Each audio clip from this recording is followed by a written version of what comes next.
Bonjour Gabriel. Salut. Tu peux te présenter succinctement, s'il te plaît?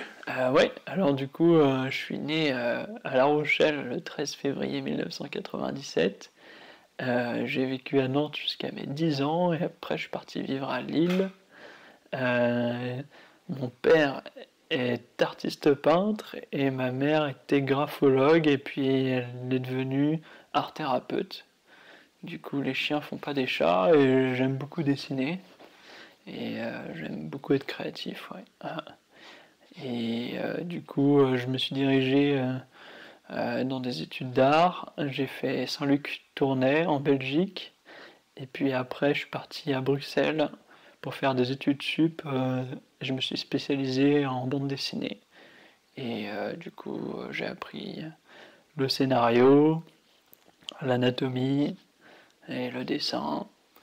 Et comment bien raconter des histoires. T'as quel âge, Gabriel? 24 ans D'accord. aujourd'hui. Aujourd'hui? Non, non, Non. depuis. Bon. Je Sinon, suis né le 13 ça février. me coûtait un gâteau d'anniversaire, sinon. Euh, t'es en service civique en ce moment. C'est venu comment, cette histoire de service civique? Du coup, cette histoire de service civique, c'est venu. Ça fait il y a 3 ans de ça. Je devais avoir un petit job à Bruxelles, dans une épicerie semi-bio en vrac. Et puis c'est un job que j'ai pas tenu. C'était un job d'été. Puis je me suis dit, bon, qu'est-ce que je vais faire cet été? Parce que je n'étais pas assez efficace, je planais trop. Et du coup, j'ai dit à ma mère, bon, je pars sur les routes avec mon sac en stop. Puis je vais essayer de voir quelques amis qui habitent à droite à gauche, dans les grandes villes. Et puis pour faire Paris-Lyon, en stop, ça faisait une journée que j'attendais en levant le pouce, porte d'Orléans. Et il n'y avait personne qui voulait me prendre. J'ai dormi dans un squat. Et le lendemain, j'ai recommencé au même endroit, et puis ça ne marchait toujours pas. Et il y a un garçon qui s'appelait Jean-Baptiste, qui est venu, il m'a dit, il a essayé de faire du stop aussi à cet endroit, et puis il m'a dit, bon ça marche pas, viens, je connais une technique pour partir facilement de Paris pour Lyon. Et en fait, il fallait prendre le TER, aller à une station essence près de l'autoroute, et là, ça partait tout seul. Et du coup, je l'ai suivi. J'ai hésité un peu à le suivre. Je voulais en faire qu'à ma tête, rester dans les rangs, mais mon cœur m'a dit allez, je le suis. Et puis on est monté dans la même voiture pour aller jusqu'à Lyon. Puis on a sympathisé tout le long. Il m'a parlé du coup de Saint-Paul-le-Jeune, du Champval, et il m'a dit je fais un service civique dans un chalet, un lieu un peu alternatif, et ça pourra. Il avait l'air assez épanoui. Et j'ai dit ah cool, je t'envie. Puis il m'a passé l'adresse, je suis allé voir un peu mon ami à Lyon, puis quelques jours après je suis allé le voir ici à Saint-Paul-le-Jeune, et puis le lieu m'a vachement plu. Puis depuis je retournais un peu tous les étés, et puis j'attendais qu'un service civique se goupille, puis en même temps je terminais mes études jusqu'au diplôme, du coup là j'ai eu bac+3, et puis il y avait un master mais j'ai pas fait. Je suis parti de Bruxelles, il y a eu des amourettes qui ont un peu mal tourné, du coup j'étais un peu nostalgique de rester à Bruxelles, bien que j'ai plein d'amis encore là-bas. Et je voulais, avec le Covid aussi, puis me retrouver en ville, c'était un peu déprimant, voir les gens avec les masques. Et je me suis dit, allez, faut donner du temps d'attention à la nature, je pense aujourd'hui, c'est important. Je vais utiliser mes capacités en dessin et puis m'organiser un service civique là-bas. Et du coup, maintenant, je suis au Champval pendant 6 mois. Ouais. D'accord, donc c'est aussi un coup de cœur Ouais, du Champval, de Saint-Paul-le-Jeune, ouais, et de son côté un peu sauvage. ouais, c'est vraiment un coup de cœur. Ouais, en plus, moi, quand j'étais petit, je vivais à la campagne, et puis mes parents sont vite partis vivre à la ville, et j'ai quand même toujours eu cette nostalgie de vivre dans la nature, et ça fait du bien, beaucoup de bien. Et puis, ouais, j'ai rencontré des gens assez géniaux aussi en venant au Champval. Il y avait, il y avait un punk à chien un peu qui s'appelait Johan, qui avait beaucoup voyagé dans les pays de l'Est, et assez mystérieux. Je l'ai vu qu'un été, puis on a beaucoup discuté. Et lui, il pratiquait un art martial russe, le système A. Et j'en avais vite fait entendu parler, et puis lui m'en a parlé plus en détail, et du coup ça m'a beaucoup plu. Et dès que je suis rentré à Bruxelles, cette histoire remonte à il y a 3 ans, j'ai commencé à chercher des cours de système à Bruxelles, et j'en ai fait pendant 3 ans, et c'était très enrichissant comme art martial. Le club était super gentil, je pense que je les retournerai à l'occasion. C'est un art martial basé sur la créativité, la détente du corps, puis la respiration. Puis des origines chez les chrétiens orthodoxes, un peu. Alors il y a 2 grands maîtres du système A qui s'appellent Ryabko et Vassiliev. Il y a des vidéos d'eux sur internet qui sont pas mal.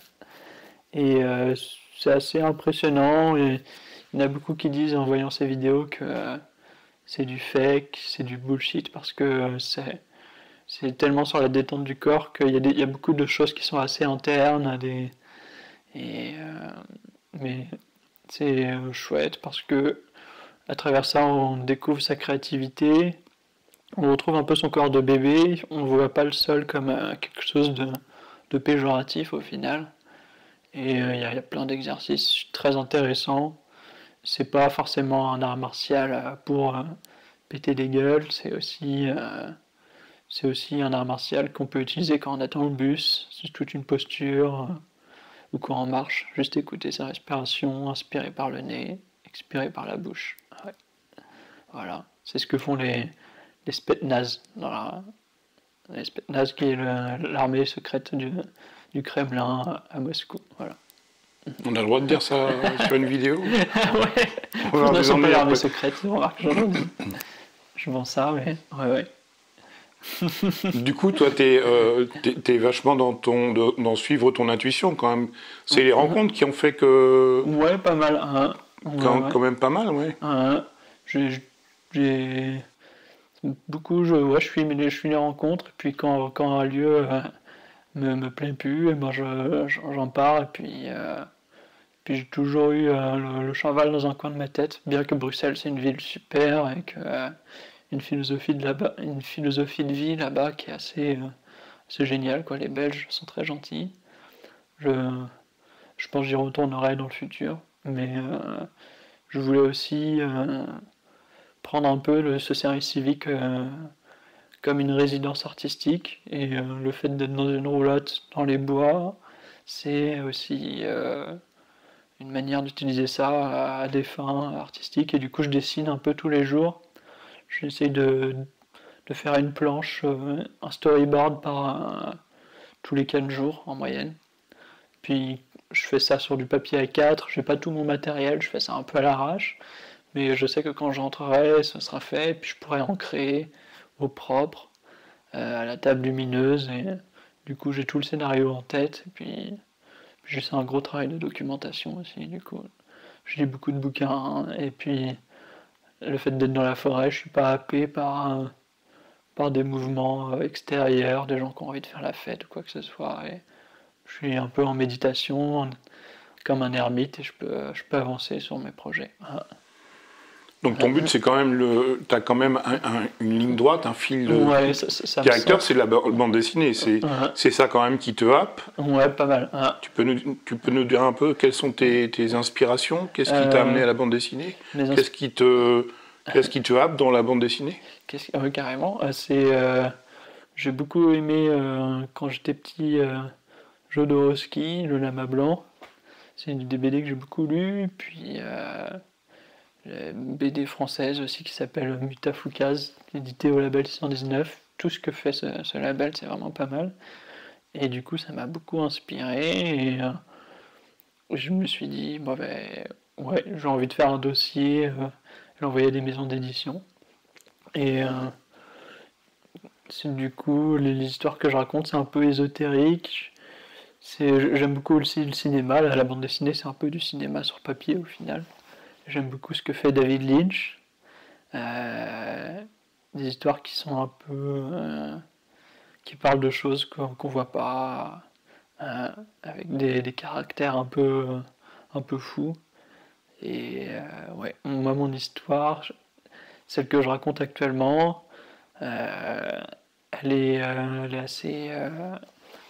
je raconte pas des choses que je vis personnellement, du coup je raconte des choses qui se passent à d'autres coins du monde où je suis pas allé, et j'imagine, c'est ça qui est intriguant. C'est l'histoire de...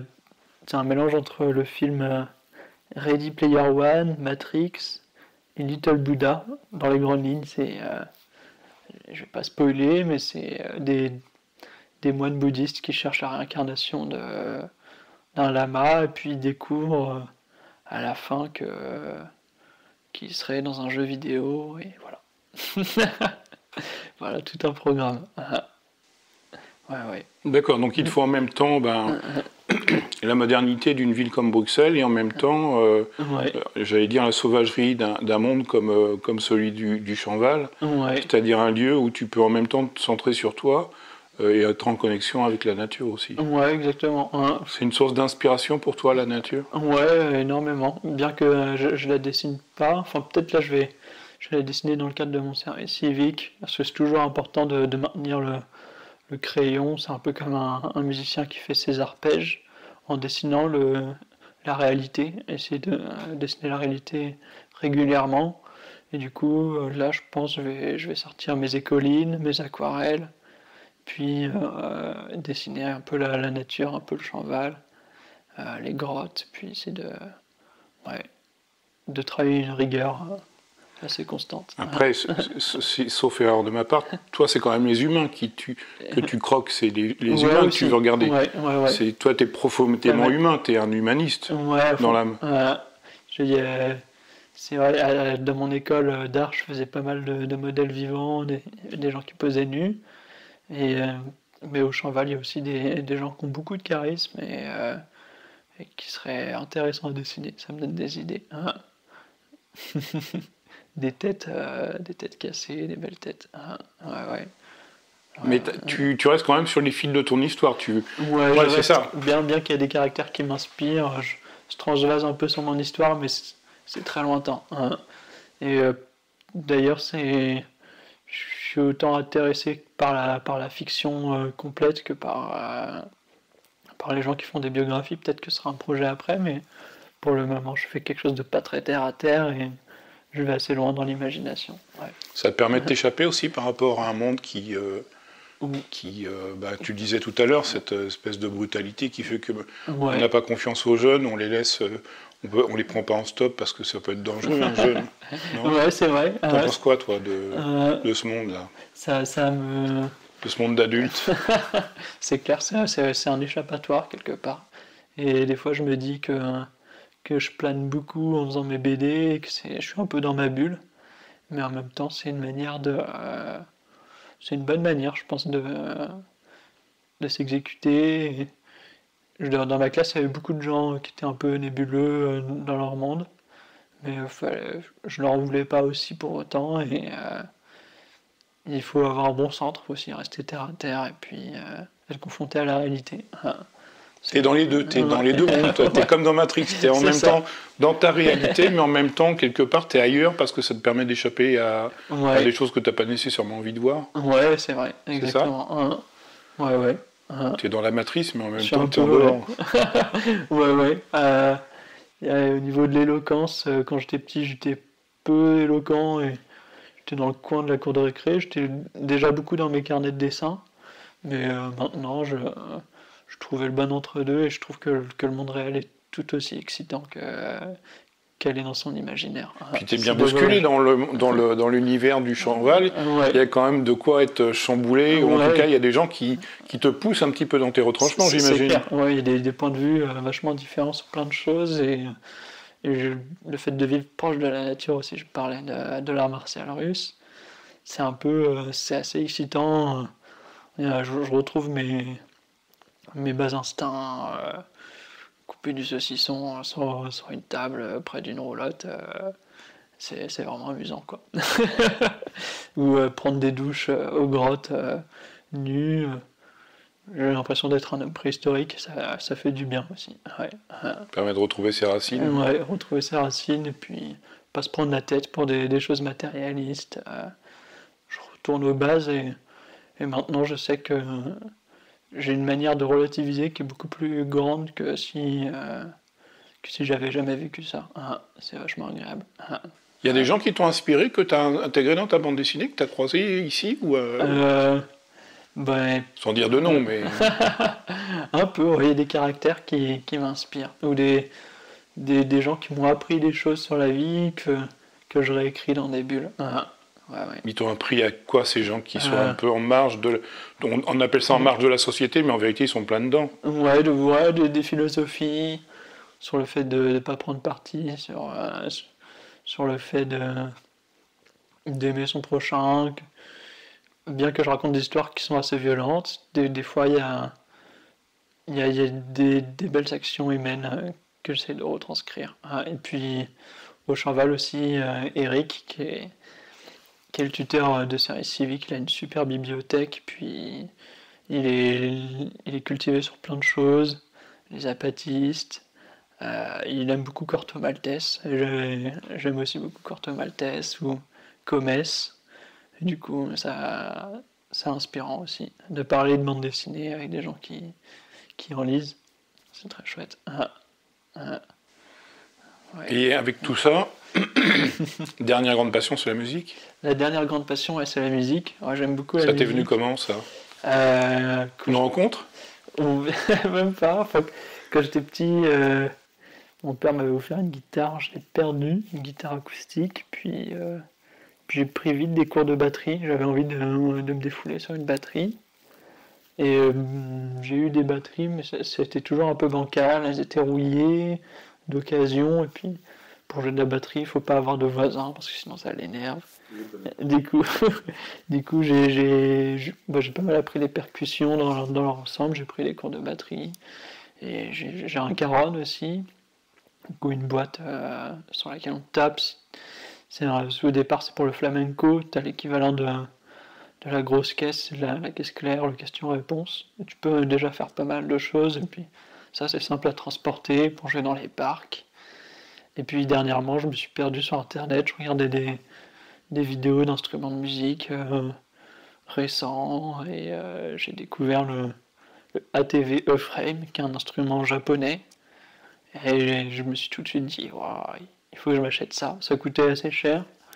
Et du coup, j'ai bossé tout l'été, j'ai fait la cueillette d'abricots, les vendanges en Champagne, et puis j'ai su me l'offrir à la fin. J'étais assez content. Et c'est un instrument qui vaut le coup. Du coup, c'est assez électronique, mais on dirait que c'est acoustique. Parce qu'il y a des sons qui sont assez réalistes. On peut mettre plein de sons différents dessus. Et ouais, du coup, j'ai joué un peu en groupe à Bruxelles. J'aime beaucoup jouer en jam session aussi, rencontrer des musiciens de partout, et puis tester ce qui se passe. Et puis j'écoute aussi beaucoup. J'aime beaucoup la musique électronique. J'aime bien Björk. J'aime bien les Beastie Boys. J'aime bien Rage Against the Machine. Toute cette lignée-là, ouais, californienne. Ouais, j'aime beaucoup. Ouais. Qu'est-ce que je peux dire d'autre? Bah voilà, je crois que j'en ai beaucoup dit. Ouais. T'as quand même tu sais où tu veux aller. Ouais, je sais. T'es déterminé, toi. Tu sais, tu connais ton chemin. Ouais. Des fois, j'ai un peu peur parce que je rentre vraiment dans ma bulle en faisant ma bande dessinée. C'est un métier assez solitaire quand même de moine. Et il y a beaucoup d'auteurs de bande dessinée qui font des dépressions. Moi, mes profs, ils étaient assez tristes dans le faciès et ils étaient contents d'être profs parce que ça leur offrait une certaine stabilité, et puis rencontrer des jeunes qui dessinaient, qui leur montraient leurs dessins, c'était assez enrichissant pour eux. Mais j'avais beaucoup de profs qui disaient heureusement qu'on est prof parce que vivre de la bande dessinée c'est compliqué, c'est un métier d'art et puis c'est une passion. Mais c'est vrai que je suis assez optimiste et j'essaie de le rester. Ouais. Ce qui est important, c'est de livrer un message, livrer une morale à travers une BD, je pense. Pour le moment. Mais j'essaie de... C'est quoi ta morale alors? Ça, faudra lire ma BD pour la découvrir. Mais la réalité, c'est quelque chose d'important. C'est surtout ça, la morale. pour que ça parle de matrice et de monde virtuel. C'est... À la fin, on se dit, ah ouais, il faut un retour aux sources, ouvrir grand les yeux et quitter le virtuel pour donner un temps d'attention au monde qui nous entoure. Ouais. Merci Gabriel. Super. Merci Jean-Luc.